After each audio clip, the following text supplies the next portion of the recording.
স্বাগত রাত 10টার সংবাদে। সঙ্গে আছে আমি সঞ্জিদা ইসলাম এবং আমি রাশেদ ইমাম। দেখছিলেন শিরোনাম, এবার বিস্তারিত। অবশেষে গ্রেপ্তার হলেন করোনা পরীক্ষার নামে জাল সার্টিফিকেট প্রদানকারী প্রতিষ্ঠান জেকেজির চেয়ারম্যান ডাক্তার সাবরিনা আরিফ চৌধুরী।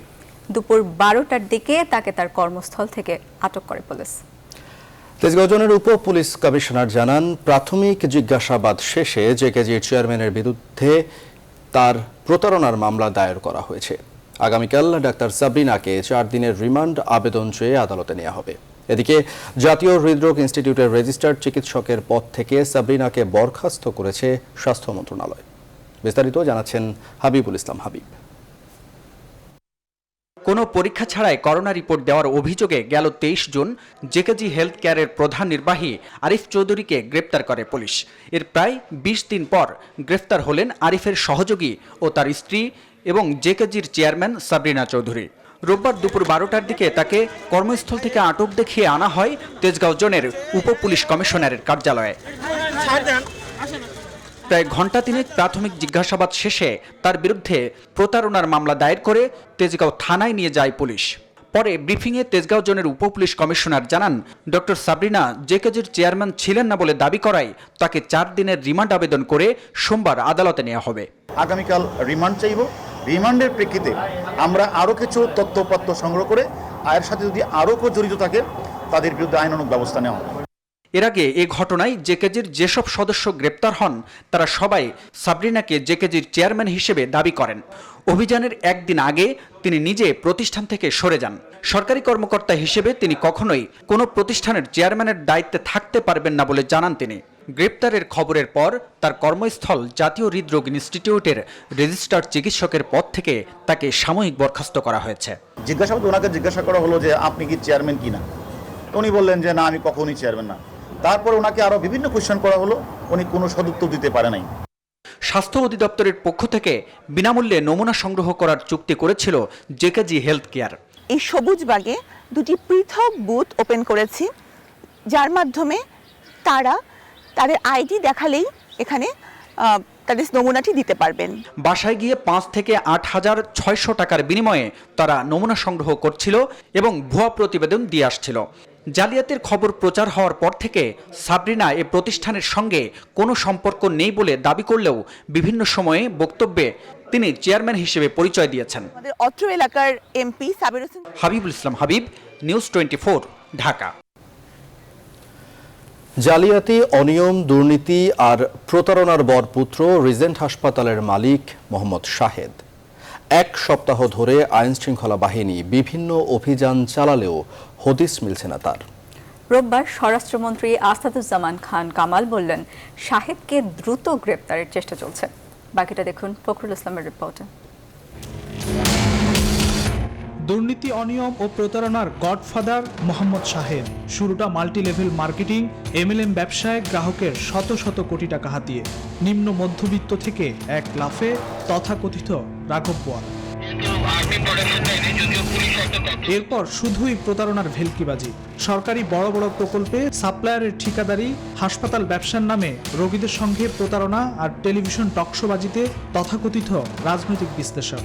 বড় রাজনৈতিক নেতা কিংবা আমলাদের সাথে সেলফিবাজির প্রতারণায় বছরের পর বছর আড়াল করেছেন সব প্রতারণা।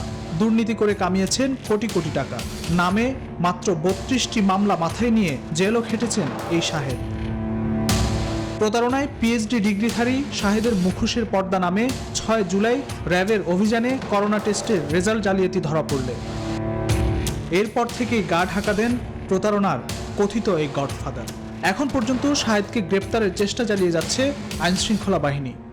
আমাদের সমস্ত ইউনিটগুলো কাজ করছে এবং তাকে গ্রেপ্তারের চেষ্টা করছি এবং তাকে গ্রেপ্তার না হওয়া পর্যন্ত আমাদের গ্রেপ্তারের চেষ্টা অব্যাহত থাকবে। যারা হয়েছে তারা ভিতরে আছে, আর যারা হয় না যারা অপরাধে জড়িত তারা গ্রেপ্তার হবে।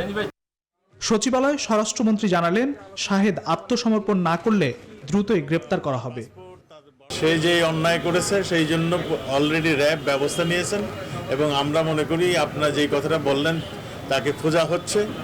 সে যেখানেই থাকুক তাকে সারেন্ডার করতে হবে, নাহলে পুলিশ কিংবা আমাদের নিরাপত্তা বাহিনী ধরে ফেলবে। দেশের বাইরে যাওয়ার তো কোনো উপায় নেই এবং তার পাসপোর্ট তার বর্ডারে যাতে না যেতে পারে সেগুলোর ব্যবস্থা হয়েছে। এরই মধ্যে বন্ধ করে দেওয়া হয়েছে শাহেদের সব ব্যবসা প্রতিষ্ঠান ও ব্যাংক অ্যাকাউন্ট। নিষেধাজ্ঞা জারি হয়েছে বিদেশ যাত্রায়ও। ফখরুল ইসলাম, নিউজ 24, ঢাকা।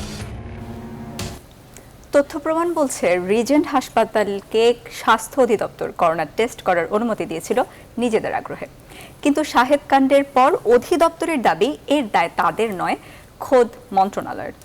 অনুসন্ধান বলছে নানান অবৈধ কর্মকাণ্ড নজরে আনা হলেও অধিদপ্তর রিজেন্টের যাত্রা থামাতে বরং বাধাই দিয়েছে।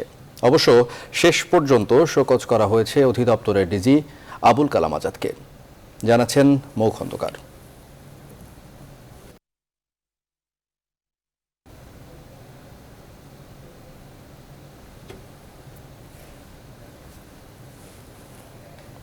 দর্শক, আমরা প্রতিবেদনটির জন্য অপেক্ষা করছি।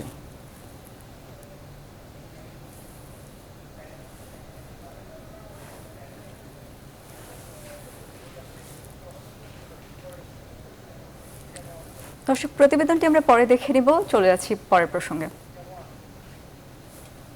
ব্যর্থতার দায়ে 5 প্রতিষ্ঠানে করোনা পরীক্ষা বাতিল করা হয়েছে। এসব প্রতিষ্ঠান হলো কেয়ার মেডিকেল কলেজ ও হাসপাতাল, শাহাবুদ্দিন মেডিকেল কলেজ ও হাসপাতাল, stems health care, Thyro care diagnostic এবং এপিক হেলথ কেয়ার।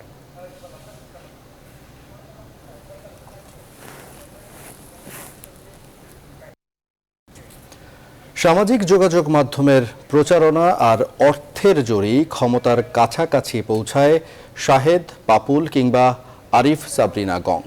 তারপর তৈরি করে পাপের পাহাড়। প্রতারিত হয় হাজারো মানুষ।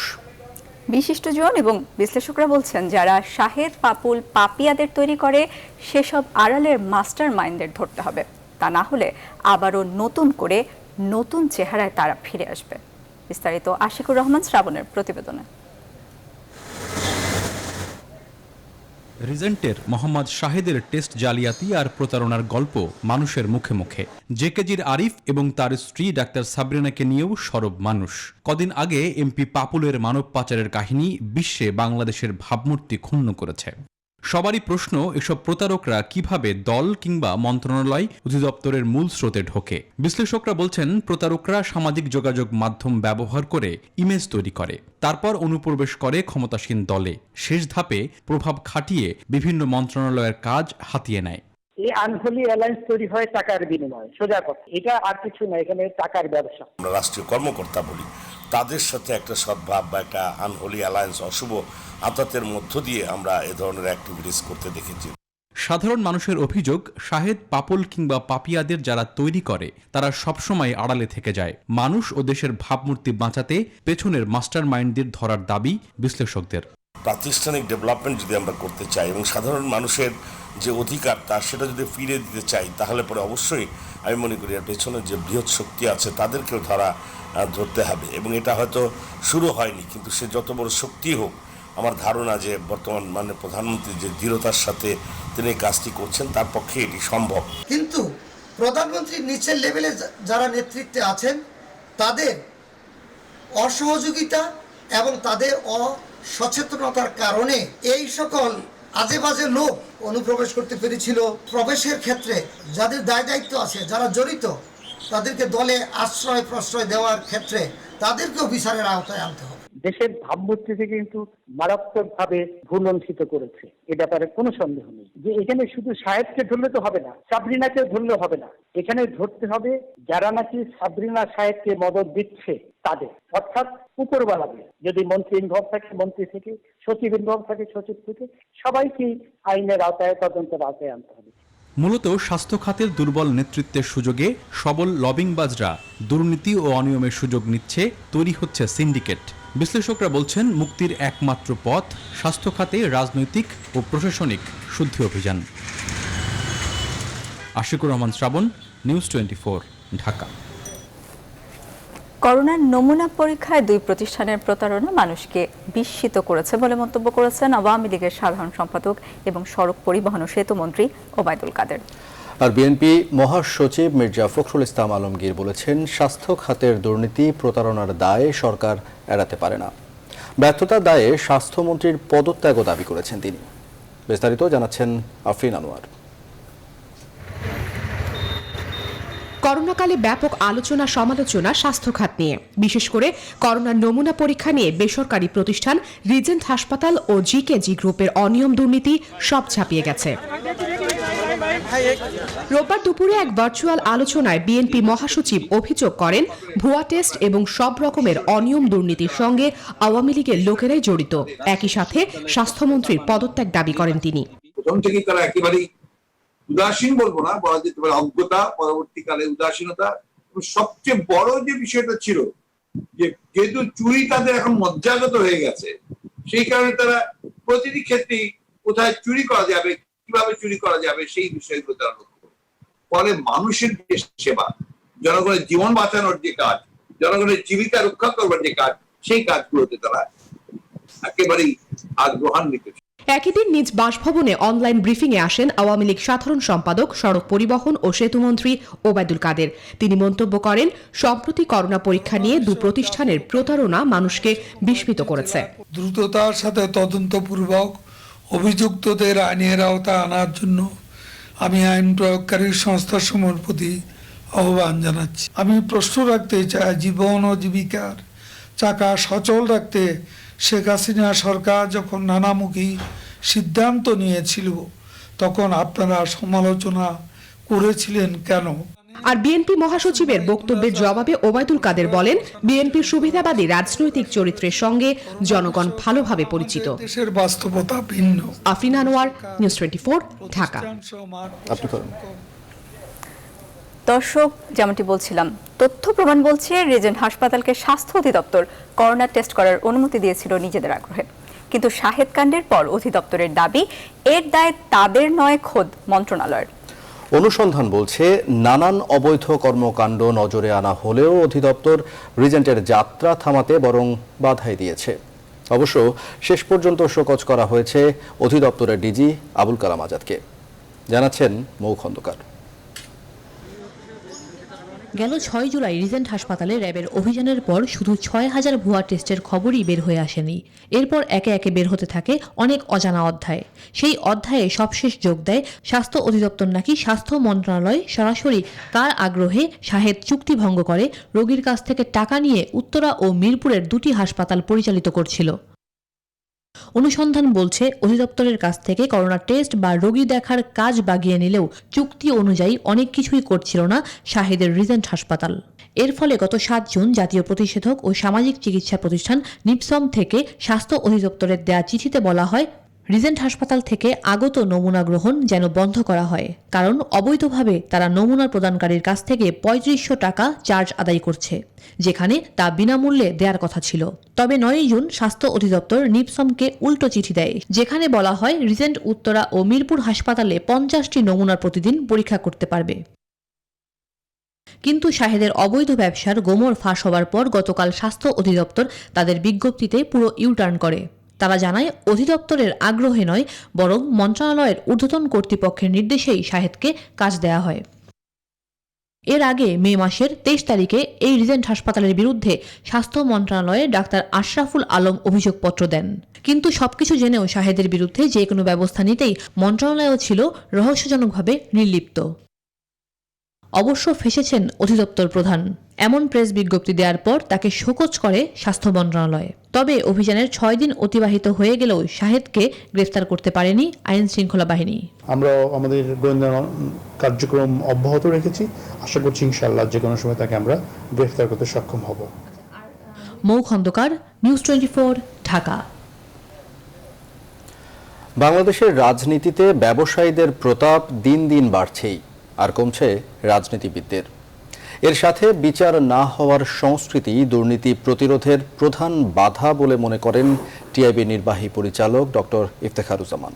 এ সময় ট্রান্সপারেন্সি ইন্টারন্যাশনালের সভাপতি ডেলিয়া ফেরাইরা রবিও বলেন, শক্ত শক্ত আইন এবং প্রতিষ্ঠান থাকলেই হবে না, সত্যিকার অর্থে রাজনৈতিক সদিচ্ছা না থাকলে দুর্নীতিবাজদের ধরা কঠিন। প্লাবন রহমান জানাচ্ছেন বিস্তারিত।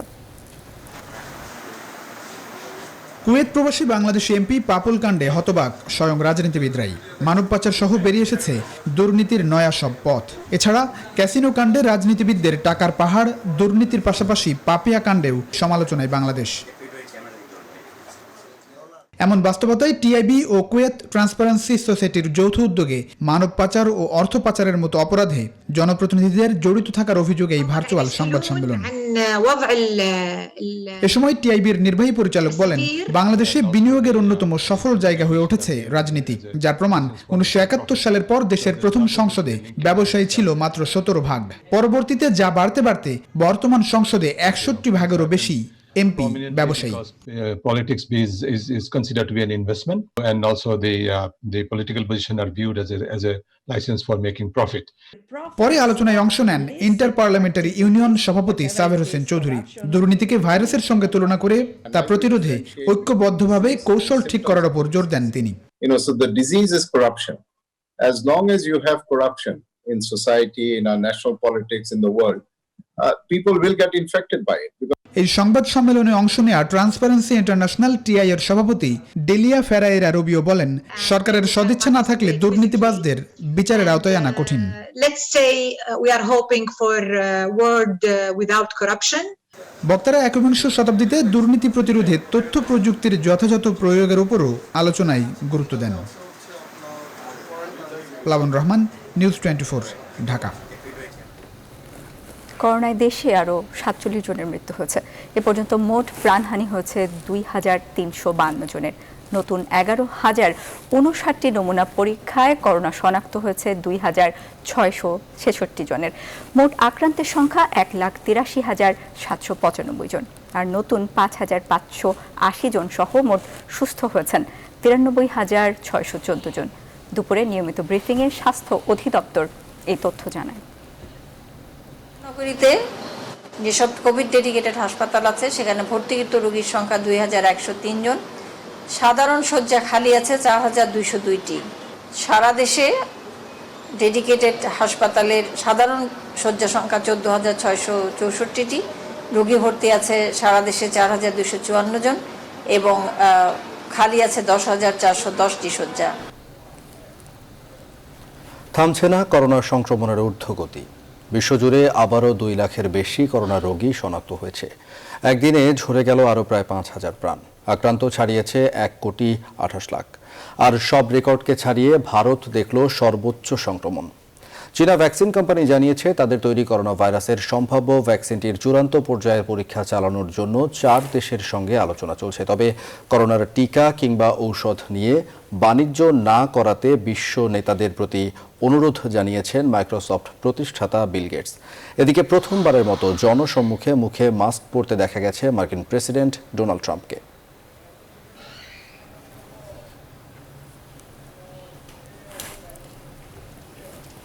মহামারী করোনাকালে সংবাদকর্মীদের পাশে দাঁড়িয়েছে দেশের শীর্ষস্থানীয় শিল্পগোষ্ঠী বসুন্ধরা গ্রুপ।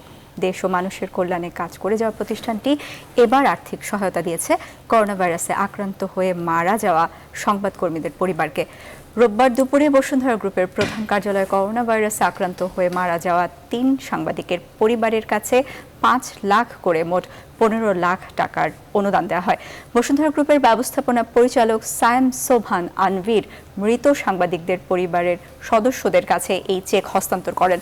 করোনায় প্রাণ হারানো দৈনিক সময়ের আলো পত্রিকার প্রধান প্রতিবেদক ও নগর সম্পাদক হুমায়ুন কবির খোকনের পক্ষে তার স্ত্রী শারমিন সুলতানা রিনা, সিনিয়র সাব এডিটর মাহমুদুল হাকিম অপুর পক্ষে তার স্ত্রী আরিফা সুলতানা ও দৈনিক ভোরের কাগজের আসলাম রহমানের পক্ষে তার স্ত্রী ফাতেমা রহমান চেক গ্রহণ করেন। এ সময় বাংলাদেশ প্রতিদিন সম্পাদক এবং নিউজ 24 ও রেডিও ক্যাপিটালের সিইও নঈম নিজাম এবং কালের কণ্ঠ সম্পাদক ইমদাদুল হক মিলন সহ বসুন্ধরা গ্রুপের ঊর্ধ্বতন কর্মকর্তারা উপস্থিত ছিলেন।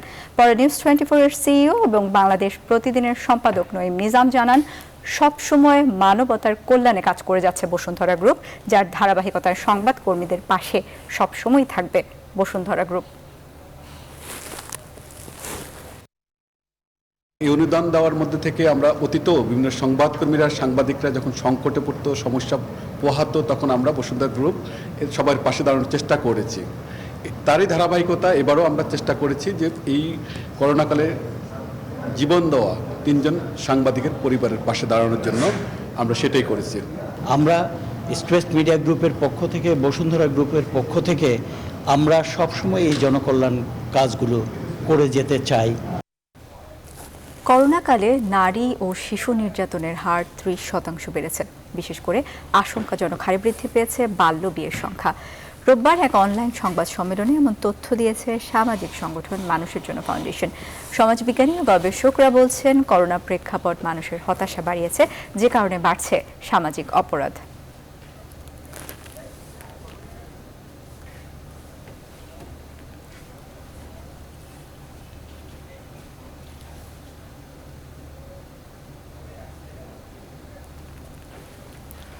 করোনাকালীন বিপর্যস্ত সময়েও প্রবাসী আয়ে রেকর্ড গড়েছে বাংলাদেশ। তবু স্বস্তি নয়, আশঙ্কার কথা বলছেন অর্থনীতি বিশ্লেষকরা। বলছেন, নতুন করে আরও প্রবাসী শ্রমিকরা ফেরত এলে তা আর্থসামাজিক ক্ষেত্রে বড় সংকট তৈরি করবে। বাড়বে নতুন কর্মহীন মানুষ। এক্ষেত্রে কূটনৈতিক তৎপরতা বাড়ানো এবং ফেরত আসা শ্রমিকদের প্রশিক্ষণ ও কর্মসংস্থান নিশ্চিত করার তাগিদ দিয়েছেন বিশ্লেষকরা।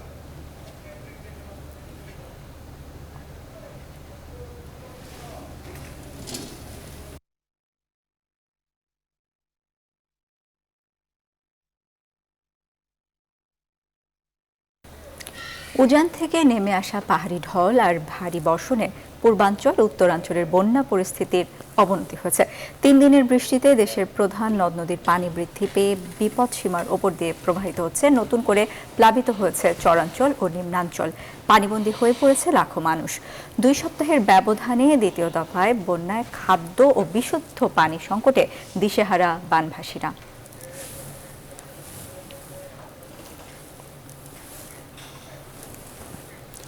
দুবাইয়ে নারী পাচার চক্রের গডফাদার আজম খান সহ 3 সহযোগীকে গ্রেফতার করেছে সিআইডি। দুপুরে রাজধানীর মালিবাগে সিআইডির সদর দপ্তরে এক সংবাদ সম্মেলনে তথ্য নিশ্চিত করেছেন CID DIG Imtiaz Ahmed. CID জানায়, দুবাইয়ের 5 তারকা হোটেলে চাকরি দেবার প্রলোভন দেখিয়ে নারী পাচার করা হতো। গ্রেফতারকৃতরা দেশের প্রত্যন্ত অঞ্চল থেকে নারীদের প্রলোভন দেখিয়ে তাদের অগ্রিম টাকা দিয়ে দুবাই পাঠাতো। এরপর তাদের উপর শারীরিক ও মানসিক নির্যাতন করা হতো। পতিতাবৃত্তিতেও বাধ্য করা হতো। আজম খানের বিরুদ্ধে অন্তত 15টি মামলা রয়েছে।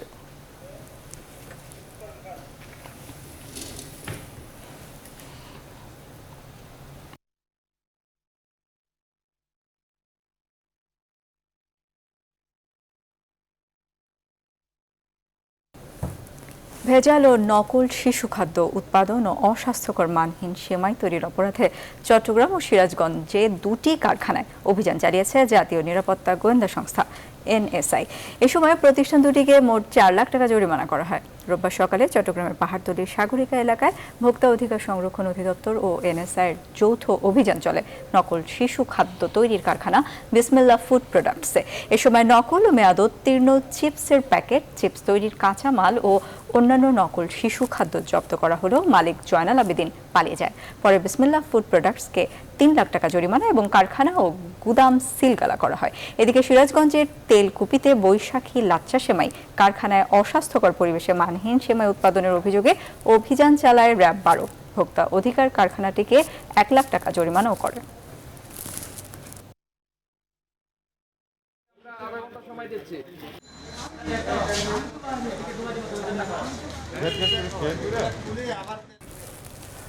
কোরআন শরীফকে বলা হয় পূর্ণাঙ্গ জীবন বিধান।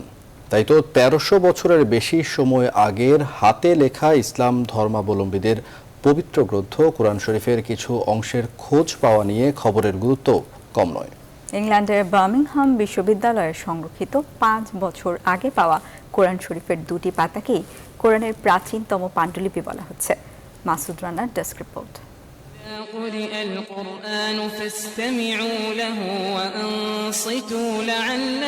যুক্তরাজ্যের বার্মিংহাম বিশ্ববিদ্যালয়ের একদল গবেষক দাবি করছেন, তারা পৃথিবীর সবচেয়ে প্রাচীন কোরআন শরীফের কিছু অংশের খোঁজ পেয়েছেন। বিশ্ববিদ্যালয়ের পক্ষ থেকে করা রেডিও কার্বন পরীক্ষার পর দাবি করা হয়েছে, কোরআনের পাণ্ডুলিপিটি কমপক্ষে 1070 বছর আগের লেখা। প্রায় 1 শতক ধরে কোরআন শরীফের এই অংশটি বিশ্ববিদ্যালয়ের গ্রন্থাগারে সবার অগোচরেই পড়েছিল। কিন্তু একজন গবেষক তার প্রয়োজনে গ্রন্থাগারের ওই অংশের দলিল খুঁজতে যান। তখনই মূলত কোরআনের এই অংশটি তার নজরে আসে। পাণ্ডুলিপিটি হাতে পাওয়ার পর ওই গবেষক তার রেডিও কার্বন ডেটিং করান এবং ফলাফলে অবাক হয়ে পড়েন। অক্সফোর্ড বিশ্ববিদ্যালয়ের রেডিও কার্বন ইউনিটও এই পাণ্ডুলিপিটির পরীক্ষা করিয়েছেন। তাদের মতে ভেড়া অথবা ছাগলের চামড়ায় লিখিত হয়েছে এই পাণ্ডুলিপিটির। এছাড়া এ পর্যন্ত যত প্রাচীন কোরআন শরীফ পাওয়া গেছে তার মধ্যে সবচেয়ে আগের এটি। পরীক্ষায় আরও যে বিষয়টি উঠে আসে তা হলো পাণ্ডুলিপিটির শতকরা 95% নিশ্চয়তার সাথে বলা যায় যে 568 থেকে 645 খ্রিস্টাব্দের মধ্যবর্তী কোনো এক সময় এটি লিপিবদ্ধ। সেই হিসেবে এটি মহানবীর জীবিত অবস্থায় কিংবা তার মৃত্যুর কয়েক বছরের মধ্যেই এটি লিপিবদ্ধ করা হয়েছিল। মাসুদ রানা, নিউজ 24। খেলার খবর। সাউদাম্পটন টেস্টে শেষ দিন জয়ের জন্য ওয়েস্ট ইন্ডিজের দরকার 199 রান। শেষ খবরে ক্যারিবীয়দের সংগ্রহ 6 উইকেটে 195 রান। দিনের শুরুতে আজ মাত্র 7 ওভার 2 বলে শেষ 2 উইকেটে হারিয়ে 313 রান জড়ো করে ইংলিশরা। প্রথম ইনিংসে 4 উইকেট নেওয়ার পর দ্বিতীয় ইনিংসে 5 উইকেট শিকার পেয়েছেন শ্যানন গ্যাব্রিয়েল। এর আগে প্রথম ইনিংসে ইংল্যান্ডের 204 রানের জবাবে 318 রানের পুঁজি পায় ওয়েস্ট ইন্ডিজ। লিড আসে 114 রানের। অবশ্য দ্বিতীয় ইনিংসে ইংলিশ ব্যাটসম্যানদের প্যাভিলিয়নে ফেরত পাঠাতে ঘাম ঝরাতে হয়েছে হোল্ডার ও শ্যানন গ্যাব্রিয়েলদের। ডোম সিবলের অর্ধশতক আর অধিনায়ক বেন স্টোকসের 76 রানে ভর করে থ্রি লায়নরা 300-র বেশি স্কোর করে ভিত গড়ে। 2টি করে উইকেট নিয়ে শ্যাননকে যোগ্য সঙ্গ দিয়েছেন রোস্টন চেইজ ও আলজারি জোসেফ।